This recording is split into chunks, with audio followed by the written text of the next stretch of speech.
సోదరి మల్లారా, అక్కలు, చెల్లెలు, అమ్మలు, సోదరులందరికీ నమస్కారం.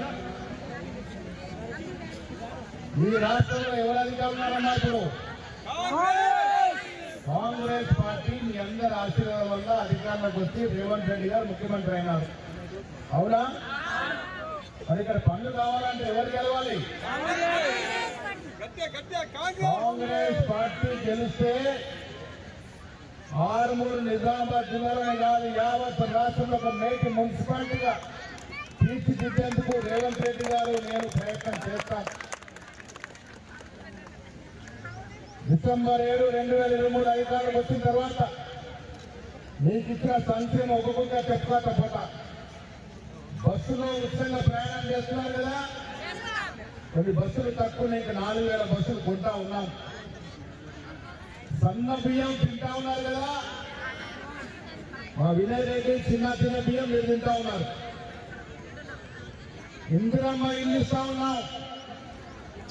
కేసీఆర్ ముఖానికి ఒక డబుల్ బెడ్రూమ్ ఇల్లు ఇచ్చిందా? జీవన్ రెడ్డి ఏ ముఖం పెట్టుకుని వస్తుంది ఇంకా మీ దగ్గరికి? ఏం నిర్వాహకం చేసి అడుగుతున్నాడు? ఏ ముఖం పెట్టుకుని వస్తున్నాడు? ఒక్క డబుల్ బెడ్రూమ్ ఇల్లు అన్నాడు. గరీబోళ్ళు అడిగి ఏడిస్తే ఒక రేషన్ కార్డు అయినాడు. ఆర్మూరు పట్టణాన్ని అసలు పట్టించుకున్నాడు. బుద్ధర్కంలాగా రాష్ట్ర ప్రజల సొమ్మును దోచుకున్నాడు. వాడిగలు ఏ ముఖం పెట్టుకునే ఎన్నికలు అడుగుతామని చూస్తా ఉన్నాడు. ఇంకొకడు ఉన్నాడు, ఏ తనకా సుల్తాన్. ఇటువంటి వాళ్ళు ఒకేసారి గెలుస్తారు, మళ్ళీ కనబడరు. మీ ఎమ్మెల్యే పరిస్థితి అదే.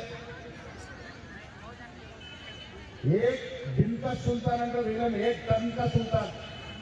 ఆయన చేతులు ఏముందని పనిచేస్తాడు? అసలు రాకేష్ చెప్తాడు ఎంఆర్ఓలో, ఎండిఓలో వాడు ఇంటడా? అధికారం కాంగ్రెస్ పార్టీ ఉంది. ఇక్కడ మా వినయ్ రెడ్డి ఉన్నాడు, చిన్న ఉన్నాడు, సాయిబాబా ఉన్నాడు. వీళ్ళు నడిపేది రాకేష్ చెప్తాడు. ఏంటమ్మా రాకేష్ చెప్తే ఒక ఇల్లు వస్తుందా? ఒక రేషన్ కార్డు వస్తుందా? ఏమొస్తుంది? మా వాళ్ళు చేయాలి మీకు పనిచేస్తారు. ఇందిరా ఇల్లు 3,500 ఇచ్చినామా? 3,500 ఇల్లు ఆరుమూరుకి ఇచ్చిన నియోజకవర్గంలో.